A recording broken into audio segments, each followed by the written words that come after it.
In this video, we're going to walk through the math in Appendix 6A of Just, Hueth, and Schmitz. They start with the definition of the expenditure function, which is simply the solution to a minimization problem where we're choosing the vector of choices Q to minimize price times that Q, where both P and Q are vectors, notated by the bold in their font, subject to the constraint that the utility at that level of choices Q is equal to some baseline level, let's say Q bar, and they have a non-negativity constraint on Q, all of the elements of Q. If the utility level U bar was associated with the income level M, then the expenditure function evaluated at U bar is simply equal to M, which is also equal to price times the Hicksian demand, notated with the upper bar on the Q function there, times price times the Hicksian demand at U bar. And the indirect utility function is simply the inverse of the expenditure function. Again, in this case, we're recovering U bar, that is the indirect utility function is equal to U bar at the original income level M. Noting that the indirect utility function at P0, M0 is equal to utility level U0, and at P1, M1 is equal to utility level 1, how do we measure the difference between U0 and U1? Well, we can do that with either compensating variation C, where we simply subtract from M1 the level of C, which is also measured in monetary units, or we can add, in this case, E to M0 on the right-hand side. Both of those are legitimate measures of the change in welfare associated with moving from P0 to P1. We can also write C and E in terms of the expenditure function by noting that the indirect utility function evaluated here at P1 M1 minus C is equal to, by definition, V of P0 M0, which is also equal to the U0. So if we invert the indirect utility function to obtain the expenditure function, you obtain M1 minus C1, which is equal to expenditure function evaluated at P1 U0, which is also equal to the inverse of P1 U0. And then simply simplifying, you obtain that C is equal to M1 minus the expenditure function P1 at U0. And similarly, we can do the same thing for the equivalent variation metric as E of P0 U1 minus M0.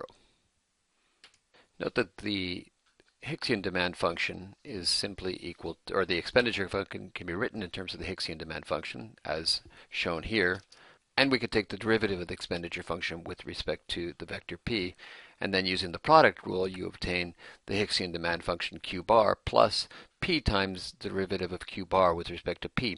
But we can look at that second part of that derivative and find that the derivative of Q bar with respect to P is simply equal to 1 over lambda dq dq, where du dq is equal to the derivative of the utility function in the standard utility optimization problem. Lambda is the shadow price on the budget constraint. And then, but we know that du dp is equal to 0 since U bar is fixed. Hence, the second part of the expression drops out, and we're left with the result that the derivative of the expenditure function with respect to price is simply equal to the Hicksian demand. Hence, we can obtain the difference between the expenditure evaluated at P0 and the expenditure function at valued at P1 by simply looking at the areas underneath the Hicksian demand functions, that is, over that whole vector. Now you'll notice that we're integrating over from P0 to P1, but both of those are vectors. We're going to talk about how we do that integration under many price changes down below.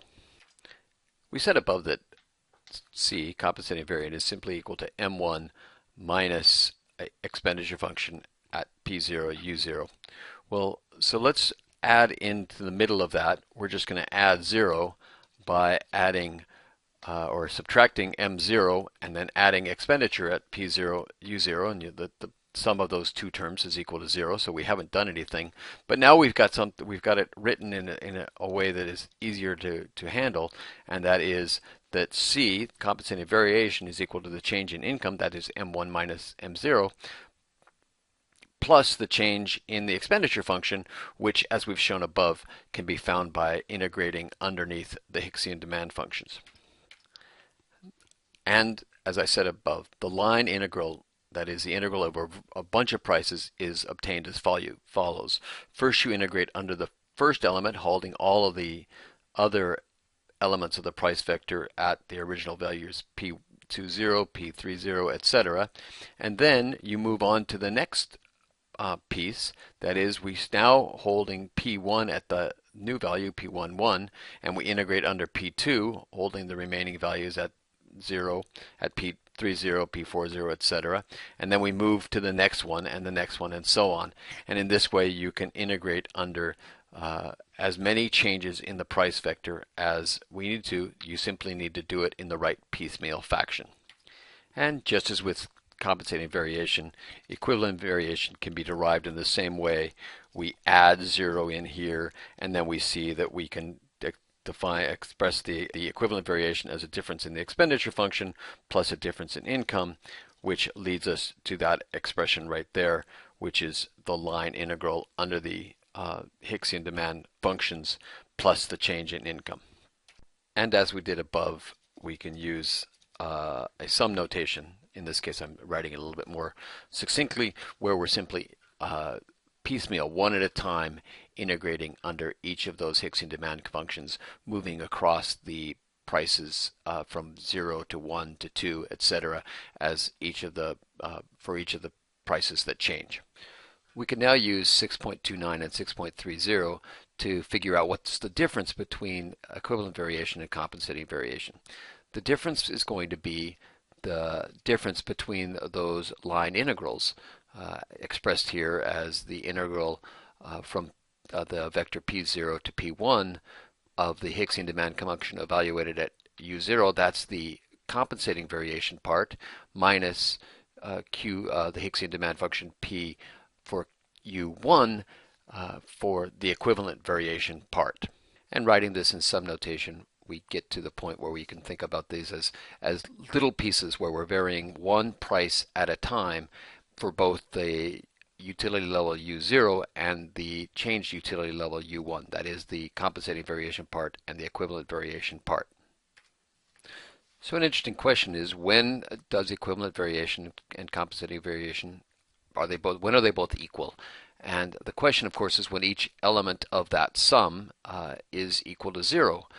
And so we're going to look at that one element of that sum and notice that you can take that as a double integral. First, we're integrating, the outside part is integrating under the prices, and the inside part is integrating under the utility levels U0 and U1. And here's a trick to figure out, well, when is that going to be equal to 0? Well, we're going to start by remembering that at a particular price and income level, the Marshallian demand is equal to the Hicksian demand. Now we take the derivative of both the Marshallian and the Hicksian demand with respect to income, and notice that the Hicksian demand derivative can be broken into two parts. That is, the derivative of the Hicksian demand with respect to the utility level times the derivative of the indirect utility function with respect to income.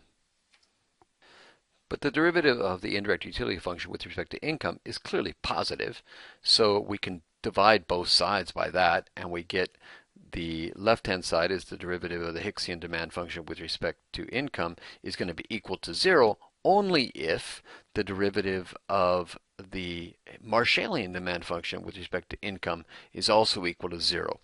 That is, when there's no income effect. So that the equivalent and compensating variations are equal when there's no income effect in the Marshallian demand function.